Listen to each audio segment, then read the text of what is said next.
Comparte esperanza. Comparte Hub Media Honduras, llevando esperanza.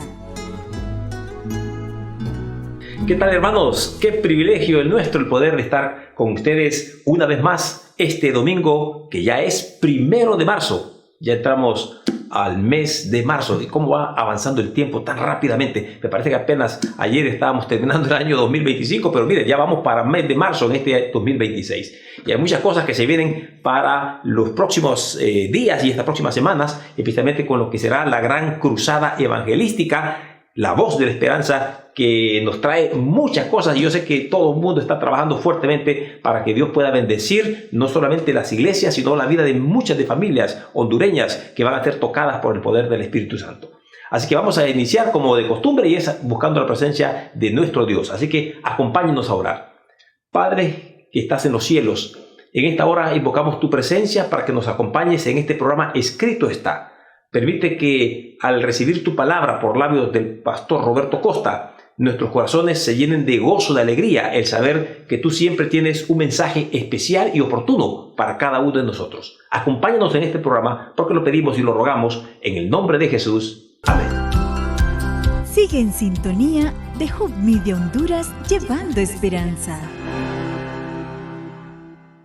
Bien, mis queridos amigos, hoy vamos a escuchar y vamos a deleitarnos con lo que es la alabanza, la música, que en esta ocasión nuestro hermano Jaime Jorge, un violinista extraordinario, va a presentarnos esta alabanza al Señor que lleva por título La gente necesita al Señor. Adelante, hermano Jaime.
Muchas gracias, hermano Jorge Jaime, por esa hermosa alabanza. Y vamos ahora a ver lo que dice la palabra de Dios en San Mateo capítulo 16 y el versículo número 24. Vamos a buscarlo allá en nuestra Biblia, yo ya lo tengo listo, así que Mateo 16, 24 y dice de la siguiente manera: si alguno quiere venir en pos de mí, niéguese a sí mismo y tome su cruz y sígame, porque todo el que quiera salvar su vida la perderá, y el que la pierda su vida por causa de mí, éste la hallará.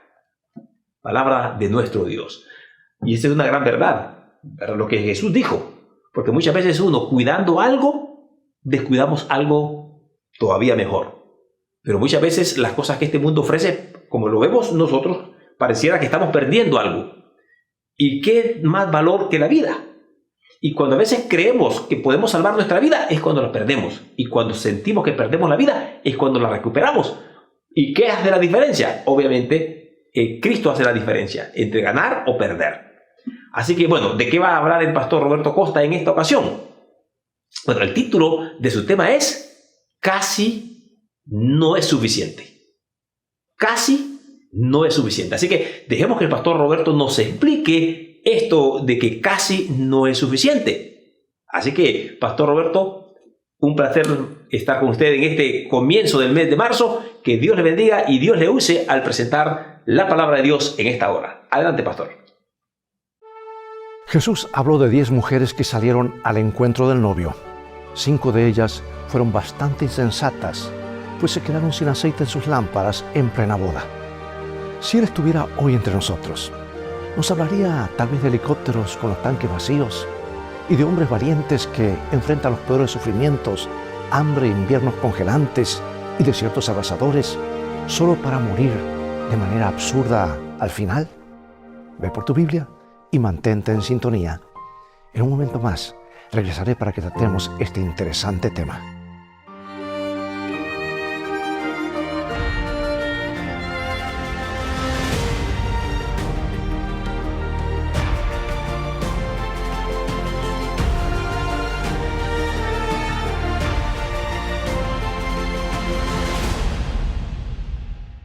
Se oyó un golpe sordo. La aeronave se sacudió hacia adelante y un resplandor naranja iluminó la cabina y el cielo. Dios mío, pensé, hasta aquí llegué. Así lo recordaba Francis Gary Powers. Su avión espía U-2 acababa de ser derribado en pleno cielo soviético. Era el 1 de mayo de 1960. Sobrevivió. Fue juzgado y condenado por espionaje y pasó casi 2 años en una prisión rusa. Luego fue intercambiado por el espía soviético Rudolf Abel. Nadie se imaginaba que, años después, Francis Gary Powers no estaría piloteando un avión espía, sino un helicóptero, reportando el clima y ocasionalmente incendios para el noticiero de las 5 de NBC en Los Ángeles, California. Era lunes por la mañana, 1 de agosto de 1977. Powers y su camarógrafo, George Spears, había volado hasta Santa Bárbara para cubrir un gran incendio. El helicóptero de la NBC, o telecóptero como le llaman, estaba bien equipado. Ambos estaban enfocados en su trabajo. Y mientras sobrevolaban los cañones en llamas, el suave y tranquilo Powers comentaba: esa fue una toma hermosa. Por supuesto que no estaban contentos por el incendio, pero sabían que esa noche habría imágenes espectaculares en televisión. Y cuando sintieron que ya tenían suficiente material, dieron la vuelta rumbo al aeropuerto de Burbank. Powers estaba feliz. Estaba haciendo lo que más amaba, volar. A las 2:25 contactó por radio con la estación y predijo que llegarían al aeropuerto en 15 minutos. Poco después, un helicóptero avisó por radio al aeropuerto de Van Nuys que estaban bajo en combustible y se dirigía directamente allí para aterrizar. A las 12:38, el helicóptero de NBC se estrelló en un campo arado a solo 3 kilómetros del aeropuerto. Francis Gary Powers y su camarógrafo murieron. Ese fue un día triste para la agencia de noticias NBC. La voz de Jess Marlowe Mientras reportaba la muerte de su amigo, se quebró más de una vez. Un colega de otra estación donde Powers había trabajado dijo de él: era el hombre más dulce y amable que he conocido. Pero tal vez lo resumió mejor un investigador de la Administración Federal de Aviación cuando dijo: es realmente irónico que, después de todo lo que vivió como piloto del U-2 en Rusia, Francis Gary Powers muriera volando un helicóptero sobre un campo. Sí, parecía increíble que un piloto tan reconocido, que había sobrevivido a tanto, pudiera simplemente quedarse sin gasolina, sin combustible. Al principio se sugirió que tal vez había intentado evitar chocar contra unos niños que jugaban cerca. Pero eso no resultó ser cierto, ¿no? Los investigadores encontraron el tanque completamente seco, ni una gota de combustible. La simple, cruda y nada romántica verdad es que Francis Gary Powers se quedó sin gasolina por descuido. Casi lo logra. Estaba a solo 2 millas de la seguridad y de la vida, pero casi no es suficiente. ¿Sabes que cuando Jesús estuvo aquí, capturaba la atención de sus oyentes con ilustraciones que les eran familiares? Los árboles, los pájaros, las flores, el pastor y sus ovejas. Y desde entonces, cada vez que ellos veían esas cosas cotidianas, recordaban sus palabras. Creo que si Jesús estuviera aquí hoy, nos hablaría de aviones, helicópteros y autopistas y de gente que casi lo logra, pero no lo suficiente. Recuerdo haber leído el increíble y conmovedor relato de 7 hombres que escaparon de un campo de trabajo forzado en Siberia. Comenzaron a caminar los más de 6.000 kilómetros hasta la India en busca de libertad. Uno murió en el despiadado desierto de Gobi. Otro falleció mientras dormía. Quedaban 5. Sabían que tenían que subir y bajar por las laderas empinadas del Himalaya. Llevaban caminando casi 1 año. Cualquiera de ellos por sí solo podría haber cerrado los ojos y dejarse morir. Pero siempre había uno que seguía avanzando, aunque fuera arrastrándose. Así que todos seguían adelante. Ya estaban cerca de la frontera con la India. La libertad estaba tan cerca. Y todos temían que sus cuerpos agotados fallaran justo al final. Ese día fueron un poco descuidados. La pendiente parecía corta, no lo suficientemente empinada como para usar la cuerda. Pero la cuerda estaba ahí, por si acaso. 2 hombres en la cima la sujetaban con fuerza, atada a sus bastones, la lanzaron cuesta abajo y los otros 3 bajaron sentados a horcajadas sobre ella. Podían sujetarse si lo necesitaban. Antón, el primero, iba bajando de espaldas, apoyando en manos y pies. De pronto uno de los que estaban arriba vio que la cuerda se tensó bruscamente y luego se aflojó. Y al mismo tiempo escucharon un grito. Sorprendidos miraron hacia abajo. Antón había desaparecido. Y se quedaron ahí, llamándolo con desesperación. Y uno de ellos amarró la cuerda a su cintura y descendió hasta donde parecía que la pendiente continuaba suavemente. Y lo que vio le quitó el aliento. La montaña parecía haber sido partida por un hachazo gigante. La grieta más angosta medía más de 20 metros de ancho, unos 60 pies. No se veía el fondo. Gritó: «Antón, Antón», pero sabía que era inútil. Lanzaron una piedra, no se oyó nada. Otra más grande, tampoco. Se quedaron ahí, atónitos por la tragedia. Todo había sido tan repentino, tan inesperado. Antón parecía indestructible. Un momento estaba ahí, al siguiente había desaparecido. El estadounidense del grupo fue quien sintió la pérdida con mayor intensidad. Y como uno de los 2 hombres mayores había formado un lazo muy estrecho con Antón. Todo este camino, dijo con tristeza, todo este camino para morir de una forma tan absurda sobre el final. Amigo, amiga, tú y yo estamos llegando al final del viaje, el viaje de la vida. Estamos pasando las últimas páginas del último capítulo de la historia de este planeta, tal como lo conocemos. Estamos caminando en las laderas de la eternidad. Nos encontramos en medio de un gran conflicto entre el bien y el mal, entre Cristo y Satanás. Qué momento para estar vivos. Qué escenario. Solo que no es un teatro, es real. Imagina ese día si puedes. El enemigo parece tener el control. Parece que está ganando la batalla. Como si hubiera arrebatado este mundo de las manos de su creador y lo tuviera en su bolsillo. Pero de repente el mismo creador aparece abiertamente en la escena. Todo cambia. Ya no hay duda sobre el resultado del conflicto. El Señor Jesucristo toma el control, como siempre lo ha tenido, aunque haya sido tras bastidores. Y Él será el vencedor. El apóstol Juan lo dijo en Apocalipsis capítulo 17, versículo 14. Pelearán contra el Cordero y el Cordero los vencerá, porque Él es Señor de señores y Rey de reyes. ¡Oh, qué día glorioso!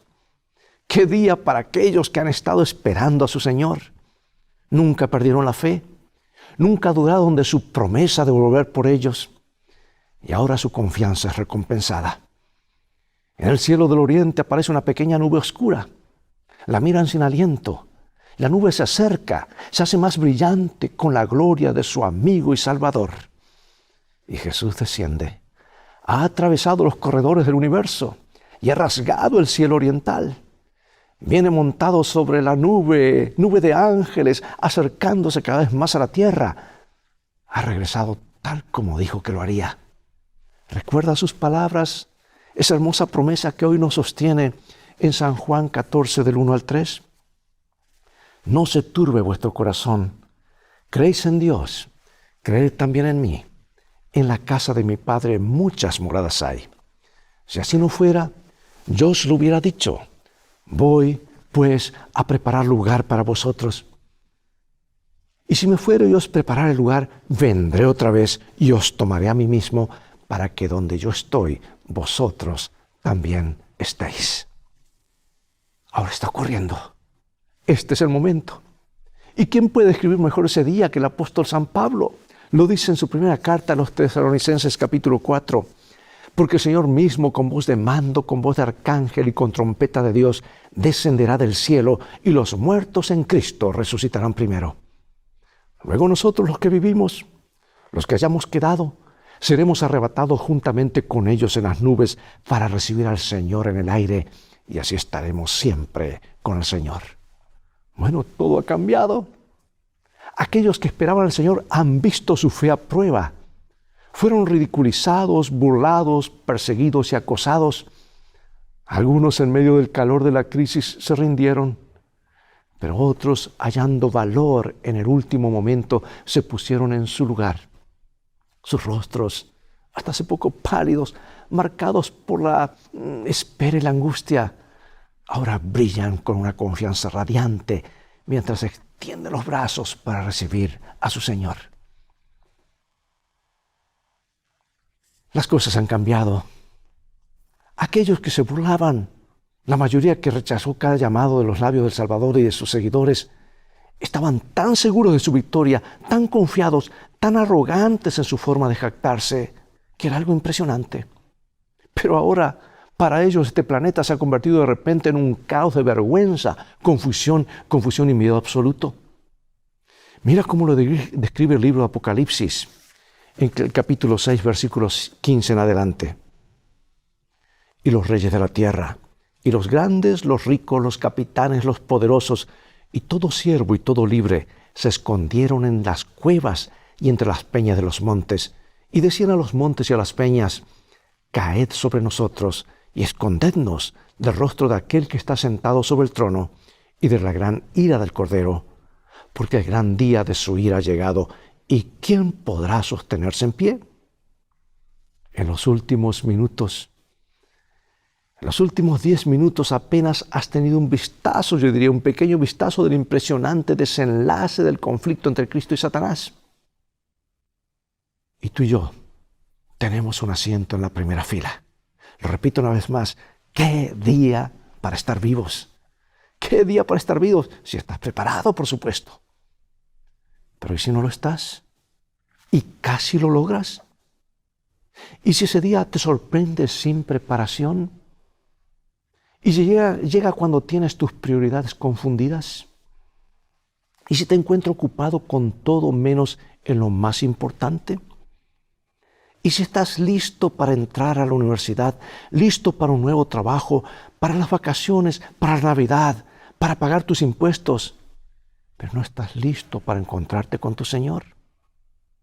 ¿Y si ese día, el día de los días, te encuentras tan frustrado, tan confundido, tan abrumado por la culpa, que preferías ser sepultado por un gran deslizamiento de tierra antes que mirar el rostro de tu Salvador al que decepcionaste? Y la palabra más triste pronunciada en ese día será esa que persigue y duele: casi, casi. El rey Agripa la dijo hace siglos. El apóstol Pablo, encadenado, acaba de dar una brillante defensa del cristianismo. Y el rey, visiblemente conmovido, le dijo al apóstol envejecido lo registrado en Hechos capítulo 26, versículo 28. Por poco me persuades a ser cristiano. Por poco. Pero nada más. Y millones hoy siguen el ejemplo del rey Agripa. Jesús, un día caminando solo, llegó al estanque de Betesda. A la sombra de sus 5 pórticos había una gran multitud de enfermos, algunos ciegos, otros cojos, todos necesitados de sanidad, todos esperando, solo esperando. En ciertos momentos las aguas de aquel estanque se agitaban, porque se creía que un ángel descendía y movía las aguas, y que el primero que entrara después de ese momento sería sanado. Esa era la tradición. Y Jesús, lleno de compasión, deseaba sanar a todos los que estaban allí. Pero sabía que hacerlo, especialmente en sábado, provocaría tal rechazo entre sus enemigos que acortarían su obra de inmediato. Sin embargo, el caso de un hombre en particular era tan desgarrador que Jesús no pudo pasarlo de largo. Era cierto, su enfermedad era en gran parte como consecuencia de sus propios pecados. Pero estaba solo, sin amigos, sintiéndose olvidado por Dios. Y había pasado muchos años sufriendo. Y cuando se acercaba el momento en que el agua se agitaba, algunas personas con compasión lo llevaban hasta los pórticos, pero en el momento decisivo estaba solo. Y aunque se arrastraba con todas sus fuerzas, nunca había podido llegar más allá del borde del estanque. Y ahora su fuerza ya casi estaba agotando. De pronto su rostro bondadoso y lleno de compasión se inclinó sobre él y escuchó estas palabras que están en San Juan 5, versículo 6. ¿Quieres ser sano? Imagina eso, tú que estás enfermo, imagina que Jesús pasa junto a ti y te pregunta: ¿quieres ser sano? ¿Qué pregunta? Por supuesto que quieres ser sano. Imagina el impacto electrizante de esas palabras pronunciadas por él. Y el enfermo hizo exactamente lo que cualquiera de nosotros haría. Le explicó su situación. Y leemos en San Juan 5:7 lo que le dijo Jesús. Señor, le respondió el enfermo, no tengo quien me meta en el estanque cuando se agita el agua. Y entre tanto que yo voy, otro desciende antes que yo. Entre tanto que yo voy, o mientras que yo voy. Esa frustración duele tanto. Es casi, pero es no haber llegado.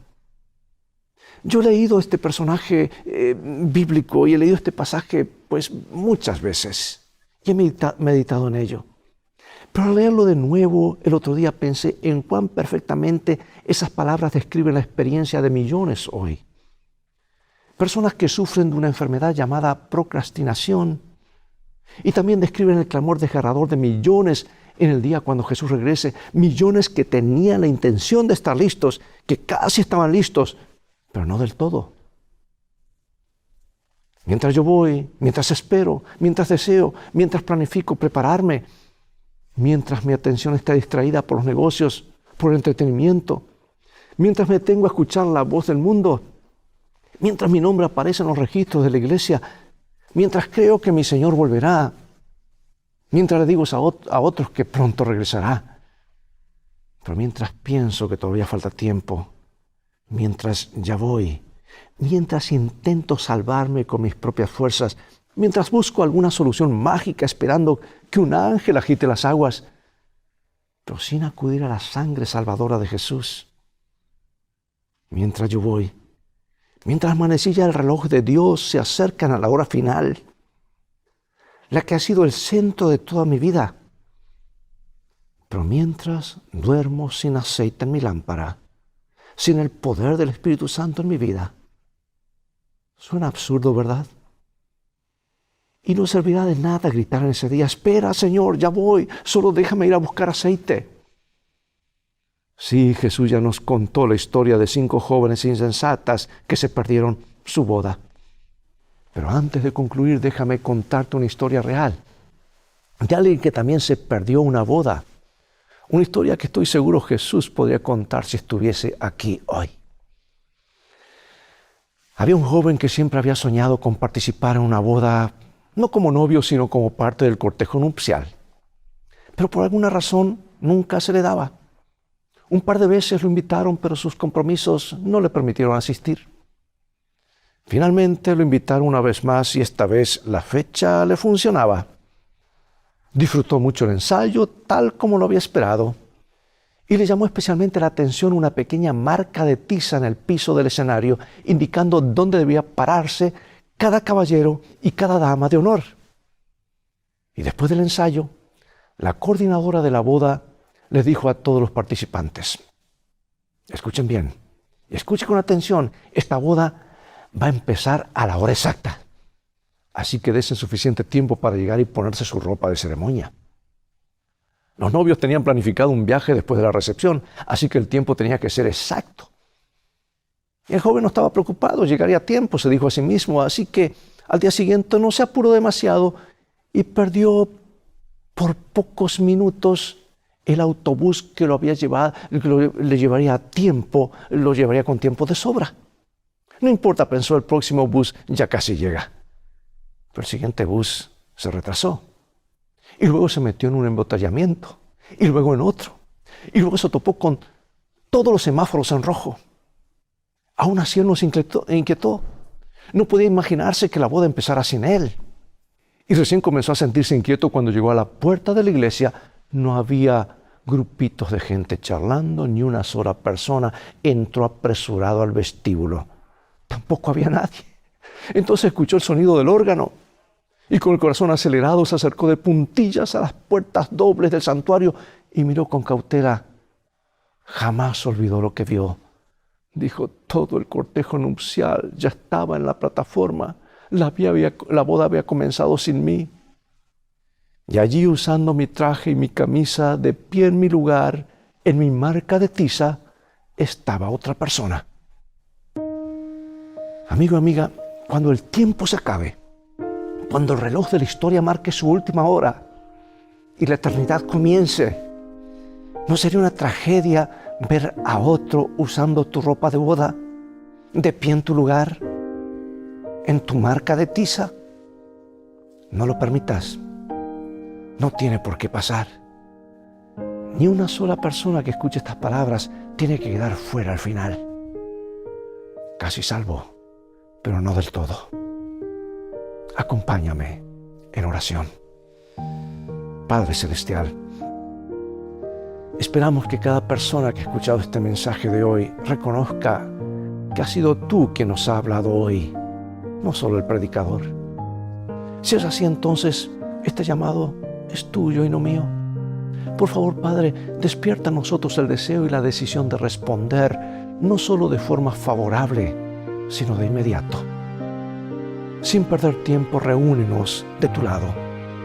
En el nombre de Jesús oramos. Amén.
Qué hermoso ver el gran amor que tuvo Dios por mí,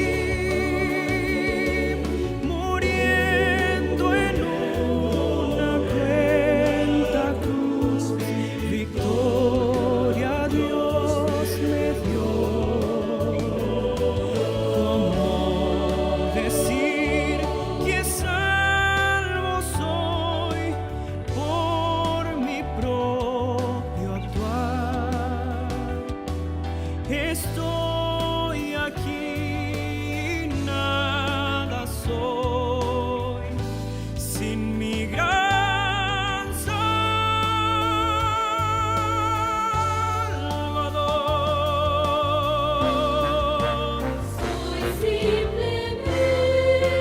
Soy simplemente un pecador que alcanzó la salvación por su amor.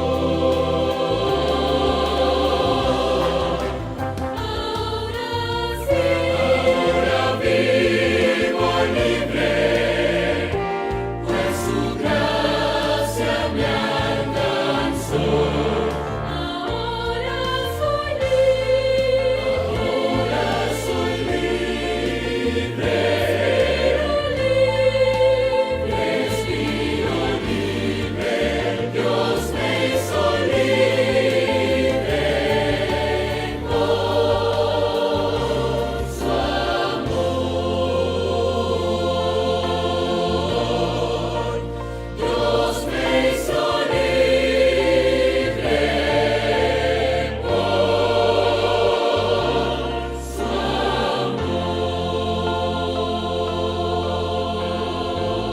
su amor.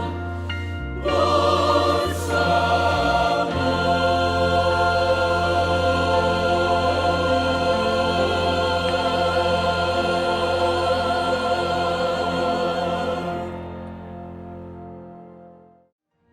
Amigo y amiga, hemos llegado al final del programa de hoy. Es hora de despedirnos. Espero que el tema de hoy haya sido una bendición para ti. Te invito a continuar estudiando la Palabra de Dios. Visita nuestro sitio de internet escritoestá.org para ver este programa nuevamente y obtener una variedad de materiales y estudios bíblicos, compartirlos con tus familiares y amigos y así transformarte en un canal de bendición para otros. Mientras tanto, Dios te bendiga y te guarde y recuerda, escrito está, no solo de pan vivirá el hombre, sino de toda palabra que sale de la boca de Dios.